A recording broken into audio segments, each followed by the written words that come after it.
Hi, I just wanted to make a video real quick explaining why you should not use someone else's address when you live in Vermont. Part of it's because I was responding to my YouTube comments on a video and someone said just use someone else's address. I was originally going to do that, and I couldn't explain this whole thing that I'm going to say in a comment because it's kind of long. And also, I did have a YouTube channel called Vermont Tax Education, and I have made this video already. But this is specifically about Vermont programs, the Renter Rebate program and the Homestead Declaration. Renter Rebate is where you get a rebate back on the rent that you pay living in Vermont. And Homestead Declaration is where the state of Vermont pays part of your tax bill because you can't afford it. So what happens, and what I learned when I worked at the tax department, is let's say I'm a homeless person, which I guess I technically am since my addresses aren't valid, perhaps. So let's say I'm a homeless person and I go stay at my sister's house for like a month. Or even, let's say, 2 months, okay? I'm homeless. I stay at my sister's house for 2 months. I use her address because I'm staying at her house for 2 months. What happens is she, let's say, for example, works at McDonald's and makes $30,000 a year, okay? She spends a huge amount of her money on rent, and she's eligible for a renter rebate because the cap for renter rebate income, your household income, is $47,000. So she gets a renter rebate. The tax department sees on my W-2s or my taxes that I use her physical address, and they say, boom, Faith lives there, and we're automatically adding her entire yearly income to your HI-144. That's your household income schedule. So they do that. And then she gets a letter saying she's not eligible for a renter rebate because her income is $30,000, my income is $30,000. That together is $60,000, and the maximum is $47,000. So she's not eligible anymore. And then she writes back in an appeal and says, no, she only lived here for like 2 months. Like, she doesn't live here anymore. And then the tax department says, well, that's nice, but you have to prove that to us. So if she was actually homeless, then you need to get a letter from the homeless shelter.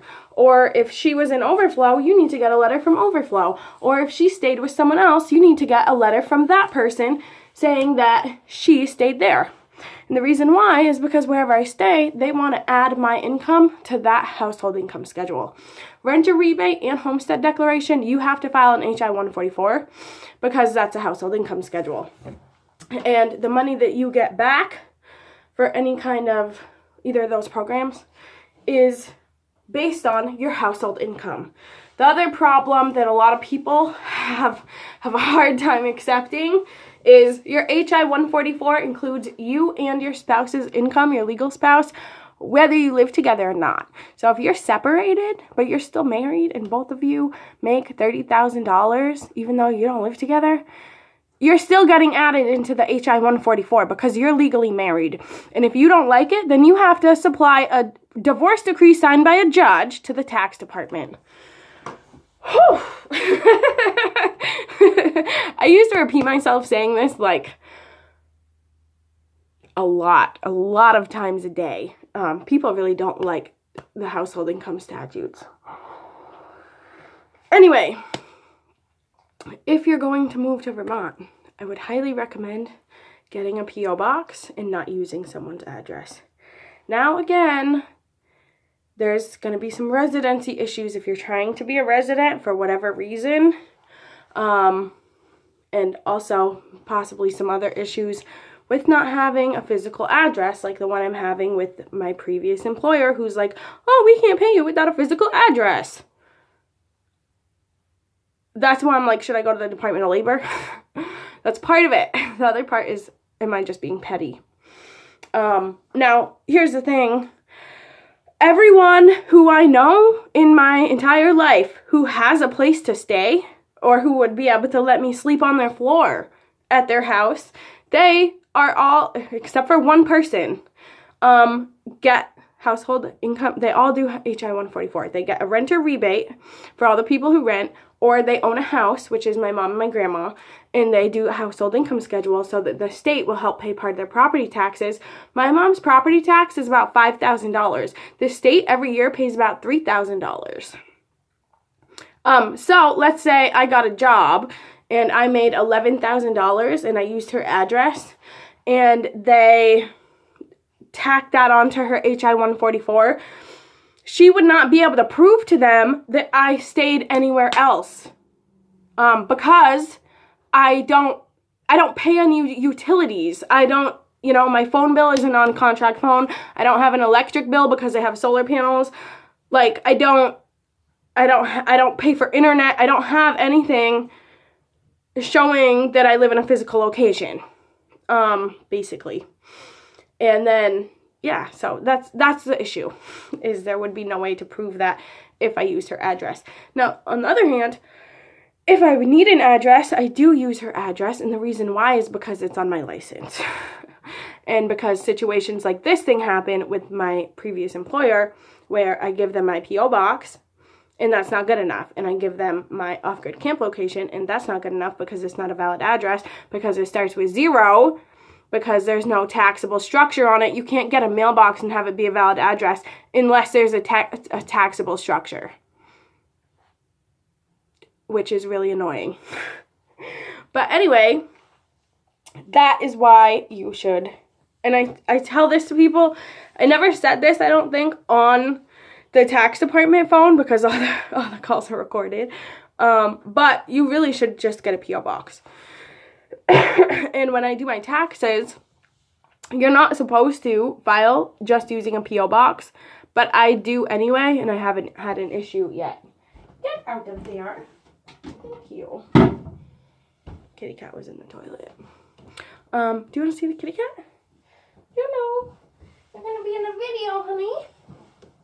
She hates it. Say hi. Say meow. I value just 122. You do, don't you? Because you know how to write, huh? Here we go. No, she doesn't file anything. She doesn't have a job. Ya bum. Anyway, yeah, if you come to Vermont, get a P.O. box. My P.O. box is about $60 a year. I think it could be $64 a year, $32 every 6 months.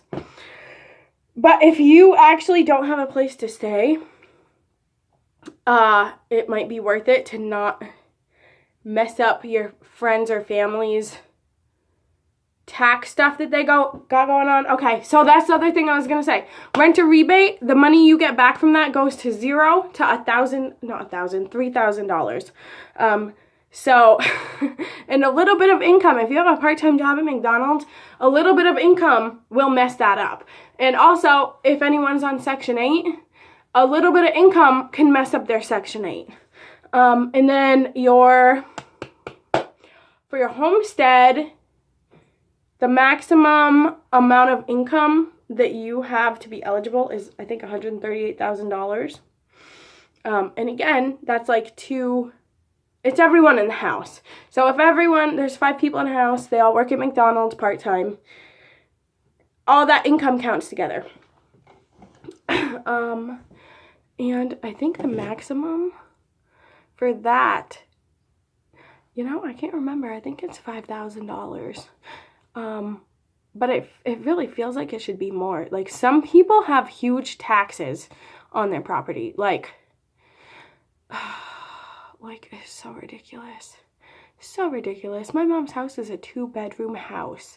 It's actually taxed. It's a 2-bedroom house, but it's taxed as a 3-bedroom house because the room that used to be my room it has a skylight window. So since that's not a means of egress in case of a fire or other emergency, it's not considered a bedroom, but it's taxed. It's a 3-bedroom. And it's really not that big. Well, I guess it is that big of a house. We have a big basement, but anyway, so that's the issue with using someone else's address when you live in Vermont, is because you could potentially put them out of like $3,000 to $5,000 a year. And if you aren't staying at a homeless shelter or paying any utilities in your name, then there's no way to prove it to the tax department. And I don't know, you know, what would I do if that happened? I don't know. Anyway, so back to the Department of Labor thing. I was like ready. I walked into their office and I was ready to give them the information that they wanted, even though I feel like they shouldn't be requesting that of me anyway, because I shouldn't have to give you a physical address to process my payroll, because I do not have a physical address.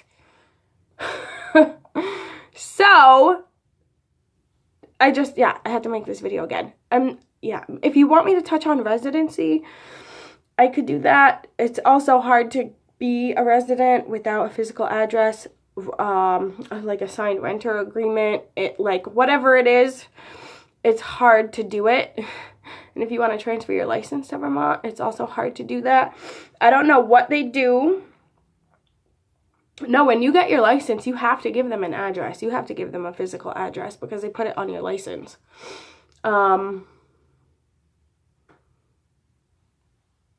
You know what? Let me fact check that. I'm gonna make an update video and call the DMV, or maybe even go there, because you should be able to get your license if you're a homeless person, but I have a feeling you can't. There's all kinds of issues with not having a physical address in Vermont, and this is one of them. Well, it's the Department of Labor thing, and then it's also the Homestead Declaration and the Renter Rebate, and ruining people who are kind enough to let you stay at their house. It's ruining their taxes.